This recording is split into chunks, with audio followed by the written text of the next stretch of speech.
aujourd'hui je vous retrouve pour vous parler des sorties, des livres qui sont sortis au mois de mars et d'avril. Pour une fois je suis pas trop en retard, je fais ça bien.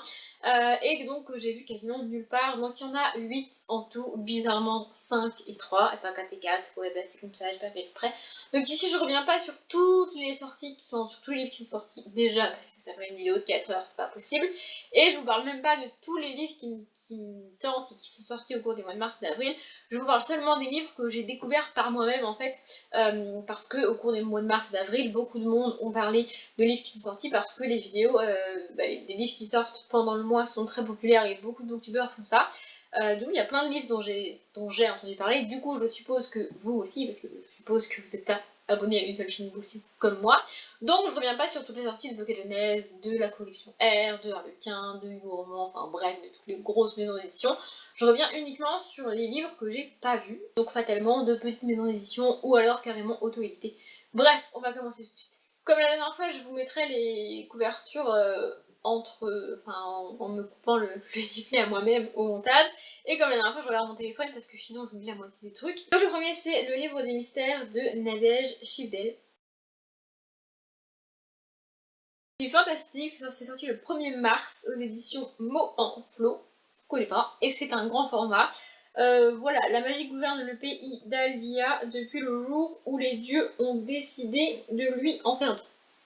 Voilà, je viens de lire la première phrase du résumé, j'ai pas besoin de savoir plus. En fait, moi, juste la couverture et le titre et comment dire, les thèmes, parce qu'en fait, sur Booknote, ils te mettent les thèmes du livre, ce qui fait que ça te dit si c'est une romance, de la fantasy, des fantastiques, s'il y a des fées, des pas fées, enfin bref et tout.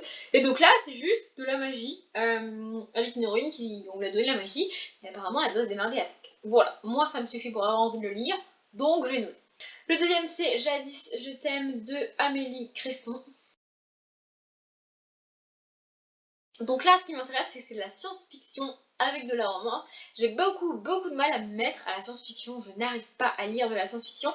En fait, le truc, je vais résumer le livre juste après, mais en fait, le truc avec la science-fiction, c'est que moi, tu me dis science-fiction, je m'imagine tout de suite dans un vaisseau, dans l'espace et tout, et ça me gâte. Voilà, autant tu me dis dystopie, j'imagine un monde un petit peu tordu avec des gens qui tuent des gens et qui sont un petit peu bizarres, et bah ça m'intéresse. Autant les vaisseaux et l'espace et tout, moi ça m'intéresse pas, ça me saoule en fait. Mais j'aimerais quand même découvrir la science-fiction. Ouais, faut pas chercher la logique de moi, j'ai pas très logique comme fille. Donc c'est sorti le 1er mars chez Gloriana Édition en grand format aussi. Apparemment c'est une fille qui est toute seule, on sait pas trop pourquoi, et qui est totalement livrée à elle-même, elle est totalement isolée depuis apparemment des très longtemps en fait, on sait pas combien de temps. Et pour survivre et pour éviter de devenir complètement folle, elle ne pense qu'à l'homme qu'elle aime en fait. Voilà, j'en sais pas plus.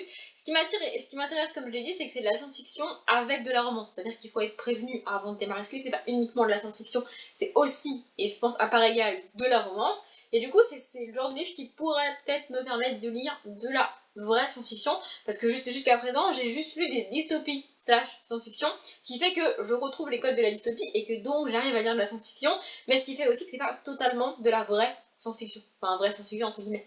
Bref. Le troisième, c'est Les Contes Interdits Pinocchio de Maude Royer. Donc là, c'est sorti le 19 mars chez Ada Édition, donc c'est les éditions canadiennes, québécoises, je ne sais toujours pas, mais c'est pas grave, mais c'est trouvable en France. Il y a d'autres contes que Pinocchio dans Les Contes Interdits de Point Tac Tac, mais c'est pas écrit par la même personne, j'ai pas lu le résumé, c'est une réécriture de Pinocchio et la couverture est juste trop cool, j'ai trop envie de lire ce livre. Bon, faut vraiment que j'arrête, hein, mais c'est pas du tout prévu pour l'instant, parce que j'essaie de pas acheter trop les livres, bref. Mais Pinocchio, ça me tente bien. Alors, bizarrement, Pinocchio est un conte que j'ai lu. J'ai lu la version originale de, je ne sais plus comment il s'appelle, l'auteur, je suis désolée. C'est un auteur italien, si je dis pas de conneries.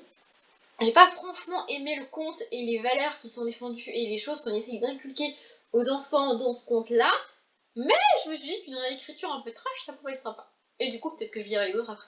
On verra. Le dernier pour le mois de mars, c'est Hate and Revenge, du coup, de Liz Williams.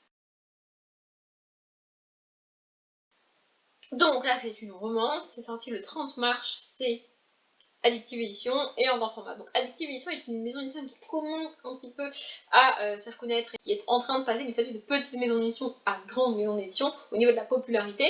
Mais du coup, ça pouvait être sympa. Bon, là, j'ai pas lu grand chose, hein. Je vais vous lire la première phrase si vous voulez. Elle n'est que haine et vengeance, il sera son remède. Voilà. Du coup, ça promet une romance où c'est pour une fois la fille qui a un lourd passé, qui est énervée, qui veut se venger et tout, et le garçon qui essaie de lui dire non mais il va t'énerver, ne te bats pas, sois gentil, sois mignonne. Du coup, ça inversera un peu les rôles et ça peut être sympa. Après, j'ai pas regardé le nombre de pages parce que j'aurais peut-être dû d'ailleurs, parce que chez les Addictive, des fois ils ont des romans extrêmement épais. Mais vraiment, le truc il est comme ça. Donc je vais aller regarder le nombre de pages. Je vous l'écrirai peut-être si j'y pense. Voilà que j'ai plus de batterie, bah voyons. Le premier du mois d'avril, du coup, c'est l'anatomie du bonheur, le tome 1, remis de Judy Sahel Bouget. Donc là, ce qui m'intrigue, c'est que c'est une romance qui se passe dans un hôpital avec des médecins. Et depuis que j'ai lu Les battements du cœur de Barbara Wood, c'est un truc qui m'intrigue parce que dans Les battements du cœur, on suit trois étudiantes en médecine qui ensuite deviennent médecins et leur vie et tout et tout.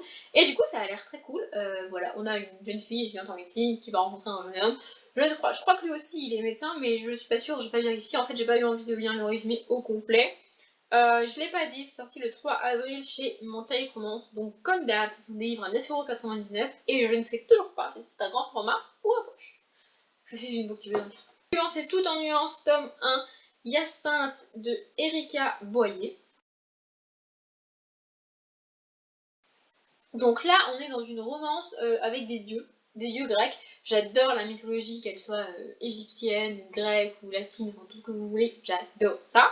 Et donc c'est sorti le 8 avril et c'est de l'auto-édition. Du coup celui-ci je pense que je vais vraiment me l'acheter très prochainement parce que j'ai envie de soutenir un livre auto-édité qui parle de Dieu. J'ai pas lu le résumé en fait parce que moi romance et dieux grecs ça me suffit. Par contre j'ai lu la dernière phrase qui n'est pas un résumé du livre, qui est une espèce de... Bref, je vous le lis. Hein. Inspiré des plus grandes divinités gréco-romaines, les personnages de la saga, tout en nuances, nous vous emmèneront dans un univers où la diversité est le maître. Voilà, moi ça m'a l'air sympa. Bon, apparemment c'est un tome 1. Oui, c'est un tome 1. Voilà, moi je trouve que ça a l'air sympathique. Je sais pas vous, mais moi j'ai hâte de le lire celui-ci. C'est sûr, je vais l'acheter dès que je pourrai. L'avant-dernier, c'est le dernier échange de Chelsea Pitcher. Donc là, c'est toujours chez Ada, c'est sorti le 11 avril et c'est de la romance avec des fées. En fait, je suis extrêmement frustrée parce que je suis actuellement en train d'essayer de vainement de lire Péris de Raymond Ifei qui m'a promis des fées. Et j'ai pas les fées et j'arrive pas à avancer dans ce livre, je crois que je vais finir par l'abandonner parce que je n'y arrive pas. Du coup, je voudrais vraiment lire un livre avec des fées et je suis très déçue de ne pas réussir à lire Péris. Donc, celui-ci, il parle de fées, donc ça m'a l'air sympathique. Un royaume en guerre, une princesse noire déguisée. Je ne sais pas, j'ai lu que ces deux petites phrases du résumé. Moi, ça me suffit. Comme d'hab, je lis pas les résumés, de toute façon, vous devez être habitués. Et le dernier, c'est L'ombre d'Emma de Mélina Dixie. Donc là, rien que la maison d'édition, ça va vous suffire pour comprendre de quoi ça parle. C'est sorti le 13 avril chez Homo Romance Édition. Voilà, voilà. Mais c'est une romance MM, enfin non, c'est une romance FF, justement, pas MM du coup. En fait, c'est une jeune femme qui est malade, qui est apparemment condamnée à une maladie et tout, elle va mourir et tout, enfin bref, c'est très triste. Et elle rencontre une autre femme, et apparemment, du coup, elles vont tomber amoureuses, ça va être sympa et tout et tout. En gros, c'est le même genre d'histoire que Nous allons contraire, mais avec des filles, avec deux filles. Sauf que là, je pense pas que je crois pas que la deuxième est malade. Attendez, je vérifie. Non, la deuxième est pas malade, j'ai un peu galéré sur le résumé. Mais la deuxième est pas malade, par contre, elle devait se marier. J'ai vainement essayé de chercher si c'était avec un homme ou avec une femme qu'elle devait se marier. Mais ce n'est pas écrit, je ne sais pas avec qui elle devait se marier. Mais en gros, elle devait se marier et quand elle va tomber amoureuse de Ciara, bah ça va être le bordel. Elle va se poser plein de questions. Apparemment, elle est connue aussi, le personnage d'Emma.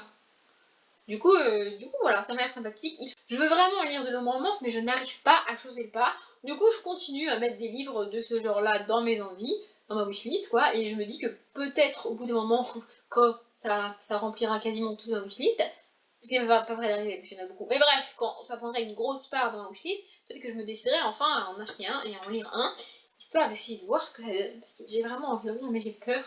J'ai peur. Bref, comme d'hab, j'ai l'impression que ma vidéo ne ressemble à rien, mais c'est pas grave, je verrai ça au montage. J'espère que ça vous a plu. Comme d'habitude, je vous souhaite une bonne journée, un bon après-midi, un bon appétit ou une bonne nuit, et je vous dis à bientôt.